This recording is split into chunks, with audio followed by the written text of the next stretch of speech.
Hey everybody, welcome back to BigRedEDC.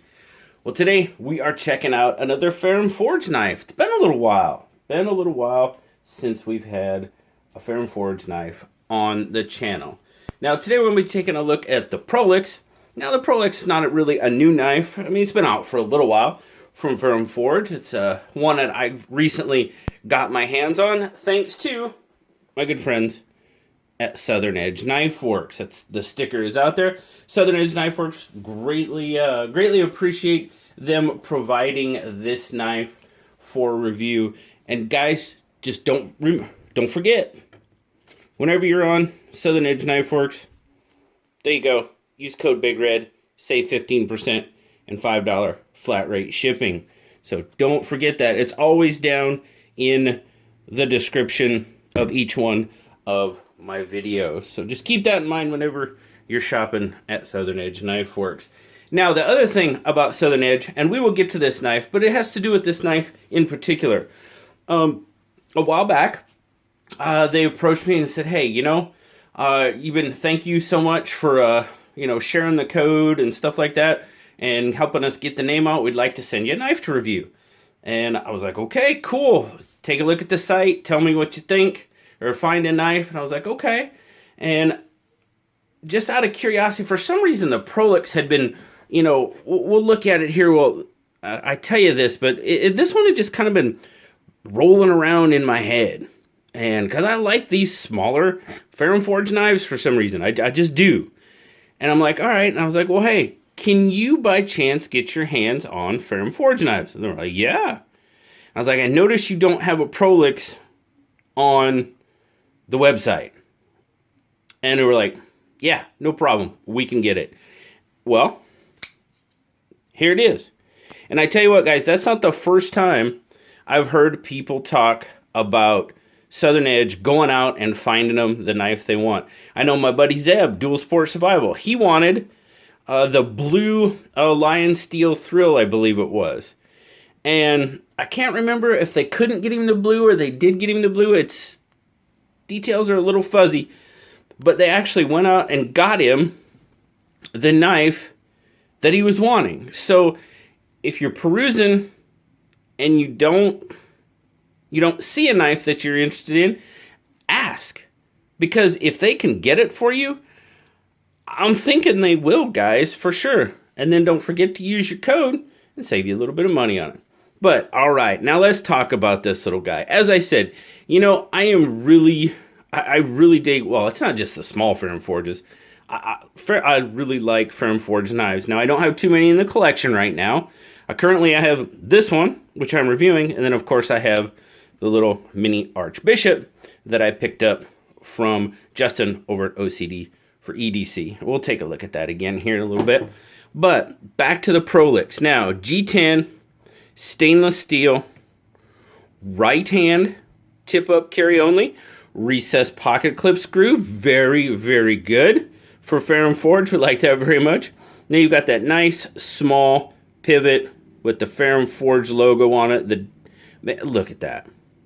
Man, that is so flush. The screws are flush. Just really, really well done. Got a G10 backspacer on it with a little bit of milling, jimping, so to speak. That kind of goes all the way around. Sorry, lanyard fans. No lanyard hole on this one.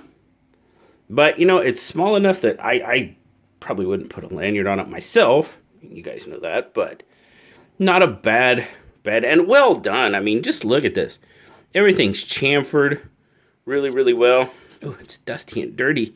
It's been in the pocket. Sorry for the pocket lint, guys. But everything is really, really well chamfered. Definitely well done.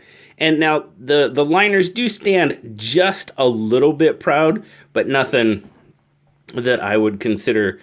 You guys know I don't really like when the liners stand proud of the scales that much. Well, this isn't. I mean, it's just barely proud, but they are. So I just had to point that out.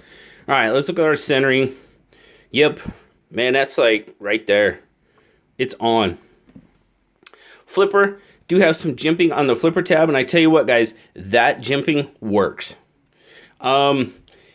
Some might think it is on maybe the too aggressive side. I don't. I think it's probably right there on the border, but it works really good. Nice action on this knife. Yep. Now, should I make a fool out of myself? Oh, looky there. That's another reason why I like them. I don't know. I can just Spidey flick them fairly easy. So you know they're gonna get points from me for that as well. But nice. Look at that. A nice Nitro V, guys. Nitro V on that one. Nice little Nitro V. What do we want to call that? What do you call it? I call it it's kind of a sheep's cliff. You know, it has aspects of a wharncliffe and a sheep's foot. They call it a wharncliffe, so that's what we're going to call it. It's a wharncliffe blade. Not really decent sized forward finger choil. Jimping on the spine, which is really nice. And then I said that forward finger choil, man, you can really get up on that blade. And you've got, I mean, this, in this aspect right here, man, this knife is so comfortable. Regular grip, definitely comfortable as well. But man, just kind of getting forward on it and using it up. Oh yeah, that feels really good. Got kind of a stonewashed kind of. It's stonewashed, but it's almost kind of on borders on like bead blasting almost. Kind of right there, but nice finish. Nice finish. A little bit of a swedge there, kind of down the spine. Not deep, just subtle. Just subtle. And then again, like I said, the hole in the blade, I mean, it's chamfered off so very well. There's no sharp edges there at all on the spine of the blade. Somebody commented, should you say there's no sharp edges when you're talking about a knife? Well, when I'm talking about certain aspects of the knife, like the liners and the pocket clip and the hole, yeah, you don't want sharp edges there. Now your blade, of course you're going to want sharp edges, but you don't want them sharp here. You don't want them sharp here or here. So yeah, it is a, I think it's an acceptable term to use. Not many sharp edges on a knife. Exactly. Of course, where it counts, right there in that blade.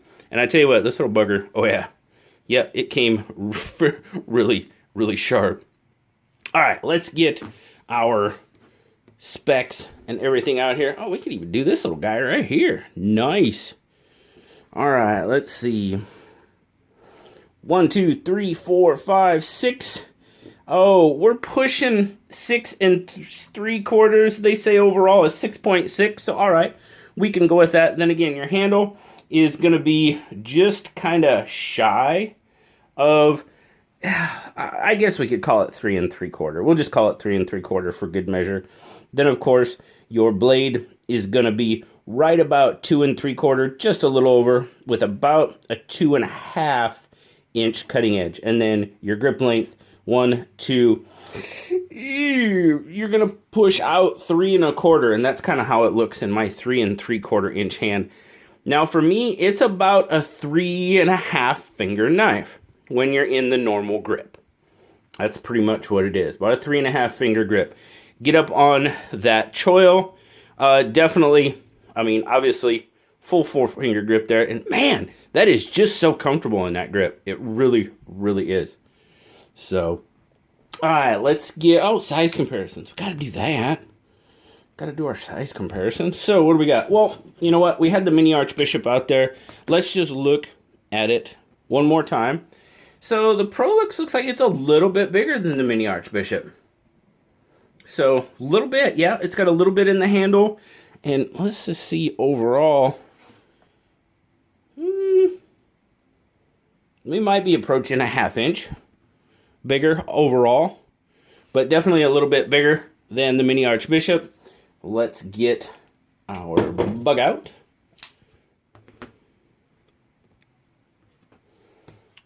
Yeah, bug out's definitely a little bit bigger. And, where's the PM2? It's being used right now.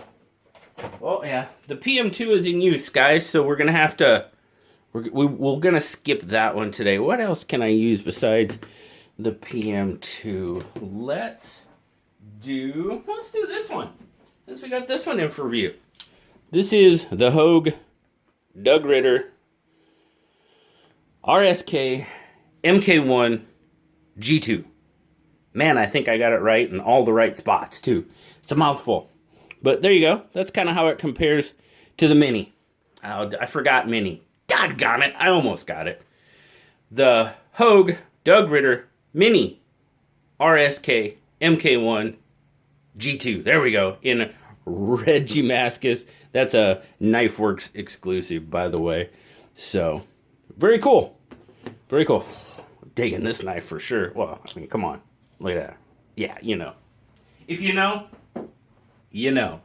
All right, let's get a weight on it. Let's get a weight on it. What do we got here? We'll have to cover up the stickers for a minute. What do we got? Overall in grams, we're looking at 77 or 2.7 ounces. So not too bad. We're pretty close to that ounce per inch of blade there. That's pretty close. What would we say? It had about a 2.5 to 2 3/4 inch blade, so it's not too bad.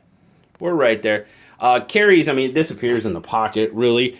Now, deep carry clip. Yes, indeedy. Good retention on the clip for sure. Pretty easy in and out of the pocket, but there you go. Yep, she disappears. Good retention. Good retention on that one. But, all right. Overall, what do I think? Well, guys, I already kind of alluded to it. I really like these smaller Ferrum Forge knives. I like Ferrum Forge knives in general, but I don't know what it is about these smaller ones. I'm just kind of drawn to them. Like, I don't have an Archbishop, but I have a mini Archbishop. I really like the mini Archbishop. Again, it's kind of that smaller knife. I got about a 3.5 finger grip on it, and you get up there on that finger choil, and it's just really comfortable. You know, you can do you got a lot of control over that knife. And same way with the Prolix. You know, you've got just so much control over it. I mean, even in this grip. Now, I'll be perfectly honest with you, and I think I've said this before. I'm pretty sure I have. But even though it's a 3.5 finger grip, it's a really secure grip. Because that pinky finger just kind of locks it in. And then with that jimping, oh yeah, you can just put this little guy to work. And I really do dig the Prolix. Overall, guys, I'm going to give it, for what it is, man, it's a solid little knife. I got to give it an 8.5. There's nothing to detract from it. There's nothing really that makes it stand out as a, you know, from the pack, so to speak. But it's a really good knife. And I enjoy using it quite a bit. Now, you can find these guys, they sell for right around $90. So I know some of you are going to say it's a lot for a small knife, and it is kind of. I'm not going to deny you that. When you're talking about, you know, you got the Nitro V blade steel, so that's definitely gonna raise your price up a little bit. So it's pretty corrosion resistant there. So, you know, it is what it is. I like it. I really like the knife. I really like my mini Archbishop as well. I'll just throw that out there for now. But definitely digging the Ferrum Forge line of knives for sure. So thank you once again to Southern Edge Knife Works for sending the Prolix out for review. I greatly appreciate it. Guys, once again, don't forget, use code BigRed, save 50%, $5 flat rate shipping. Just remember that. Of course, my good buddy Zach, he's got a code too, ZAC15, get you the same exact thing. So just remember, whenever you're on there, remember at least one of them. Save yourself money, guys. Come on. It's the smart thing to do, you know what I mean? So thanks a lot, guys. Greatly appreciate it. Thanks for checking out the Prolix with me today. As always, like, subscribe, leave me that content. I'm leaving you the content. You're supposed to leave me a comment. Yeah, that's how it works. All right, guys. I'll see you on the next one. Bye-bye.